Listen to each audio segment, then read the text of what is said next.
Cette jeune femme qui semble défier le spectateur du regard, une tête inanimée discrètement tenue entre les mains, c'est Judith. Réputée pour sa beauté exceptionnelle, Judith est une figure majeure de l'Ancien Testament, mais c'est sa ruse qui l'a rendue célèbre. Dans la Bible, le livre de Judith relate son exploit. Pour sauver la ville de Béthulie assiégée par les troupes babyloniennes ennemies, elle monte un stratagème avec sa servante. Elle se force à séduire le général Holoferne qui assiège la ville pour passer la nuit dans sa tente. Puis elle le fait boire comme un trou et il s'écrase sur son lit. Alors Judith prie Dieu et tue Holoferne dans son sommeil par 2 coups de sabre.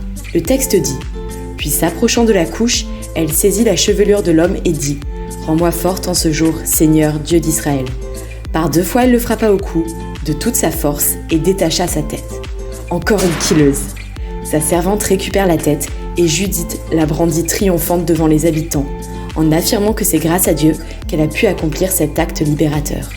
Ce récit, mêlant fiction et histoire d'Israël, met ainsi en évidence la victoire du peuple de Dieu grâce à la détermination et au courage de Judith. Si le tableau de Klimt dépeint Judith en femme fatale, elle est en réalité une figure guerrière qui utilise sa beauté pour sauver son peuple de l'envahisseur.